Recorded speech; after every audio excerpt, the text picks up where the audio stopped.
highly recommend. Okay, Headcrab spawning at the North Pole. This is the final hit. This is the whole deal. This is for the seeding. first winner seeding capability. Obviously, these guys are the shared winners of this, but we need to have something to help the seeding rounds in the actual tournament next. And you can see that we have the South Pole. If you're just joining in, this is the Dosaido tournament, and we have an interesting map here where we have kind of a large north base, a large south base, 2 lanes, an east lane with an expansion off of it, and a west lane with another expansion off of it over here. And arguably you could have a center lane be perfect for bringing an air force across. And we have often seen that occur. What you could always do is do a sort of reverse center lane across the massive lava field and just go straight into the back of the base as well, which I have actually seen pelican drops in previous games on this map. I would love to see a pelican drop. It was with lots of Aventale's Infernos, and it took out about 7 P-gens. It was interesting. Can you imagine a Vanguard pelican drop with their 4,000 damage per second uber cannons? Oh blimey, that's... I wouldn't even bother countering it. I just see it coming and just go, okay, GG. Yeah, good job. Figured me out. The scouts pass by each other here on the west and give each other like a big high five. Like, woohoo! Another one coming up here. Hey mate, this is the last time I'll see you in these parts this weekend. That's right. And look at the plan for the metal extractors by Andreas. He's just like, I would like, all of them. Okay, great, perfect. We'll just do that. Much more. And of course, the skitter sits there from Headcrab rather than going into the base and seeing what his build is, because I think he probably has a pretty rigid build queue, and I think Headcrab sort of realizes that it's sort of very plastic and rather than flexible. So he's only sitting there with the skitter to see the expansions and when he can get off the bomber. Well, he does have another skitter on the other side of Andreas' base that kind of sees everything. Let's take a look there. Yeah. Yep, he sees it all. Meanwhile, Andreas, unaware of that skitter, so that's pretty cool.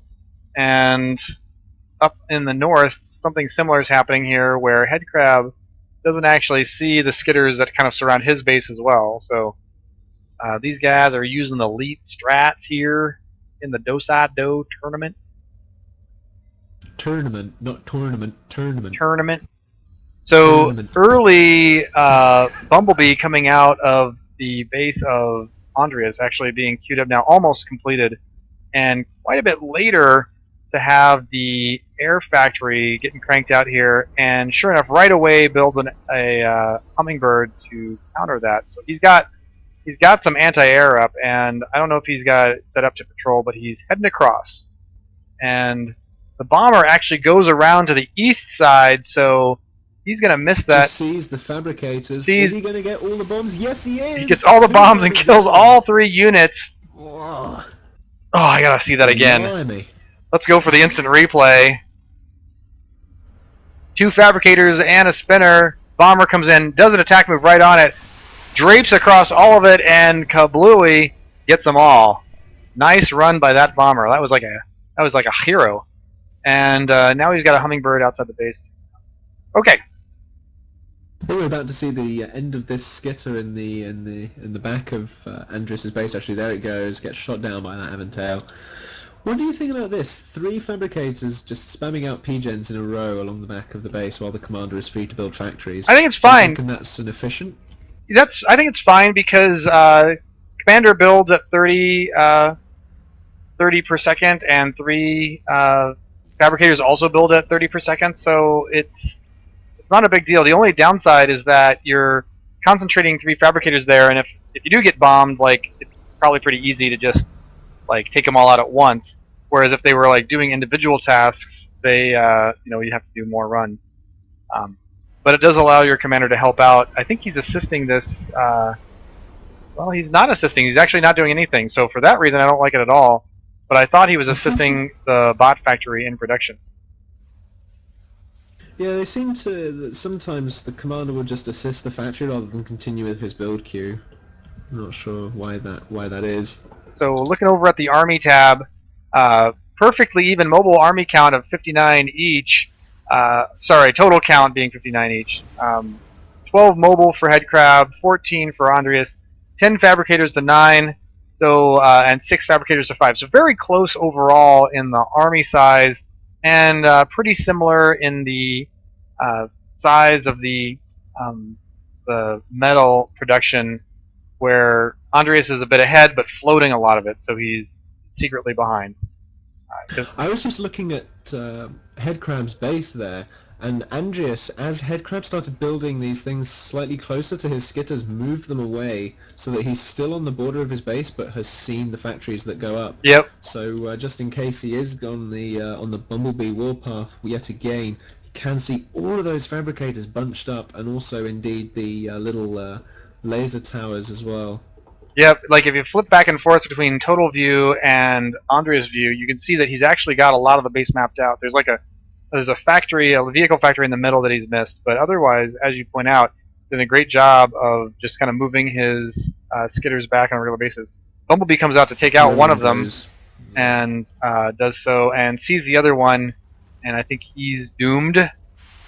Yes, successful Andreas doomed. is also expanding over to the west side mini expansion as well, with a little bot fabber there, just claiming all the mechs. And I'm not sure about simultaneous east side. Nope, that's Headcrab's maintained the choke at that point. Yeah, I think that's good to do that, and a bunch of, you can see that there are these 4 little dots. They all represent rally points for various factories coming forward, and on the east side we can see that there's a bit of a RB coming out here, and they're getting wiped out because they were kind of trickling in, and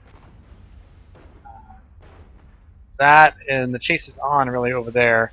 Now a set of units over on the west side coming into the base of Headcrab, but he's got some bombers. He's happy to apply them to the task of killing those Aventails. They did actually get shot off and managed to take out a fabricator and a spinner, so that actually helped make up for the whole cost of that army quite a bit.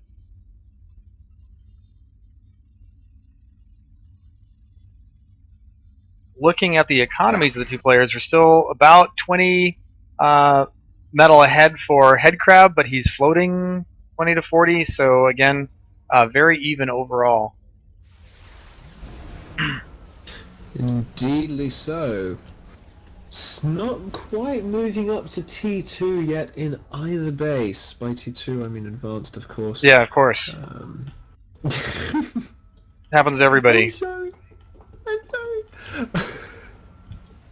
I do the same thing, man. Try not to. But we do actually see a couple of air fabricators sitting idle. In fact, there it is queued up just as I say that. So there goes the T2 air factory inside Andreas's base. So the Hornet strat is once again going to prevail, or will it? Ba, ba, ba. Yeah, very interesting. They're very slow-moving units, so it can be difficult. Actually, very interesting on the west side of Andreas's base, he is working on a walled-in defense, and all his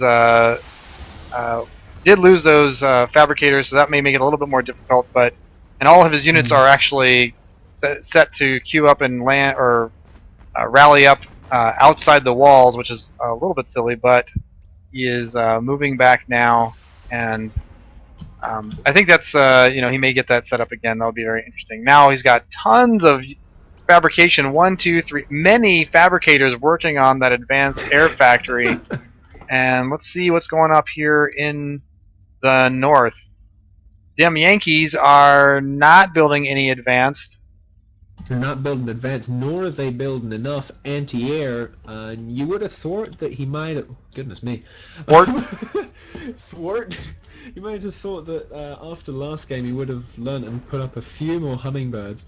But it still seems relatively barren with regards to the Air Force anti-air. You know, I don't think it's so bad. I think that he has built a fair number of hummingbirds and then sent them in to scout and to pick off the kind of thin out the hummingbirds of Andreas. Like, Andreas has a few enough hummingbirds that would be like, might be a little reluctant to just bring out the hornets he builds without a greater number of hummingbirds to protect them, right? I mean, even in the central lane now, we actually see Headcrab getting up AA, so maybe he has learnt from the previous game, although that does still leave wide avenues past those statics. But the Pelters, I don't think they will have range, I'm afraid. Maybe of that one singular mechs, but I don't think much beyond that. On the west side, the expansion, Headcrab has just gone in to like take it over, and he's like, whoops, I think I'm a little late for this party. So Andreas sees the invasion and decides, I think I will go ahead and build a tower like right now. And then a huge conflict right at the wall on the west side, and the tower is doing some work.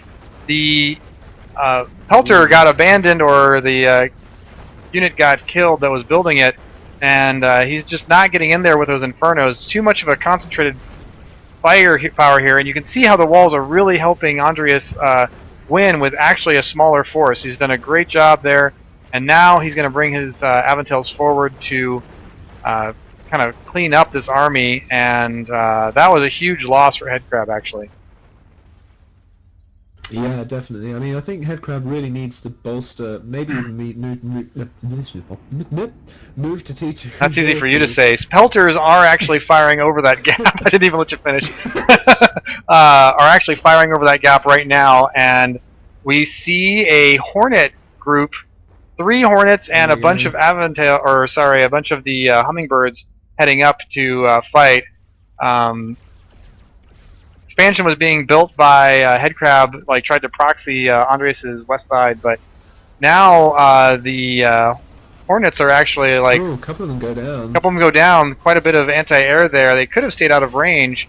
Those they are designed to have longer range. That missile will go in and finish that off, but quite a bit of air force by Headcrab after all. I guess he was not interested in seeing a repeat of last time. In the back of the base of Headcrab, you can see an orbital factory or orbital launchery being built. Orbital launchers are nice for building sniping, or leading to sniping SXX. Syzyx, as we like to say, because it's way easier to say than SXX. And that is, given that there are already Hornets on the field, it's going to take a while, because not only do you have to build the launcher, you have to build the fabricator, you then have to build the orbital factory, and then the orbital laser. Yeah. That's going to take a while, given that there's already a significant Hornet presence. Yeah, but what if you just put a couple anchors over each of the lanes? That's true as well. He could do that. So, interesting to see what he does do, in fact. Strong force by Headcrab has decided he's had enough of this expansion over here on the west side. With no walls in front of it, that tower is actually going to go down pretty quickly. And there it is, doomed. And so this is going to take a chunk out of the economy of Andreas, who is actually 185 to Headcrab's 318, quite a bit behind, because Headcrab has the east side expansion, actually quickly just grabbed it all up there, and that is going to put him in a good spot. Now, I am going to check on the Hornet status over here. Andreas is really... That's too much AA! Too much AA! He's got so many fighters. Really just is cleaning up on the attempts by Andreas. He needs... Yes. He really needs to bring out some more of his own air. What he has done is he's built up an advanced radar, actually, in the middle of his base. Does that see orbital units? It does. Yes, okay. It does, and in fact, if we go to the Andreas cam, we can see that he is out of power. And we cannot see how much radar range he has. One moment here, just out of power. Any second. There we go, and sure enough, it does see pretty much the whole planet. We can see everything in the base, and it becomes dot wars. And if we zoom down here to this wall, quite a huge force here coming in by Headcrab.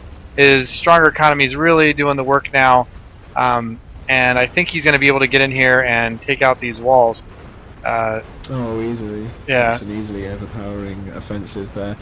The Hornets are disappeared because the AA just came in and swept them out, with extreme prejudice. And there isn't enough ground force for Andreas to maintain a defensive on both fronts here. So unless he manages to pull something out of the bag, he's going to end up with a couple of dents in his base. Yeah, I think this is the beginning of the end.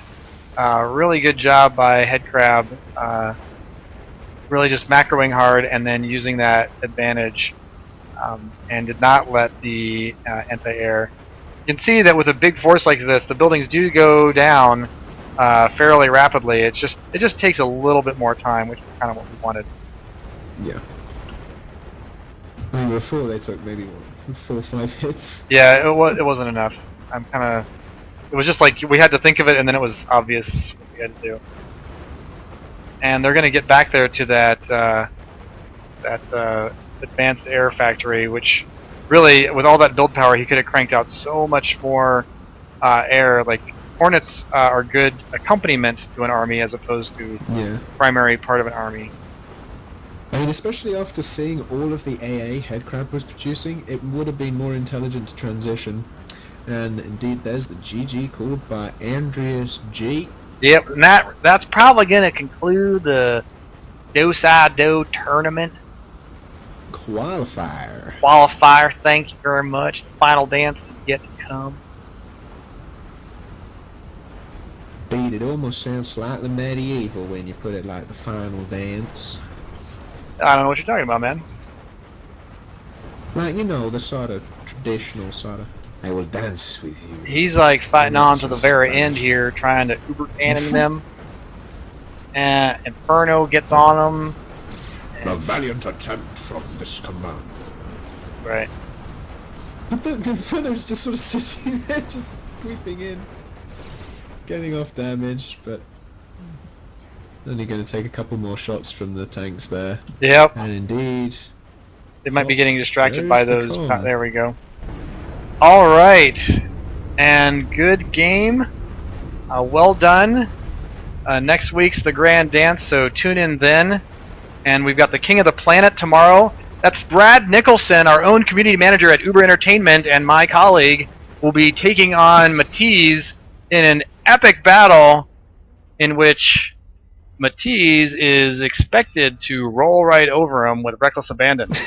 However, I'm sure many strong words will be said and much entertainment will be had because Brad's actually like a pretty fun guy to hang out around. So tune in to that tomorrow. If you look at my stream chat, you can see the link to the tournament. It's going to be Exodus Esports, or you can just go to our forums, and I'm sure somebody will bump that thread and make sure it pops up at the top for you. So check that out, and we will see you next time.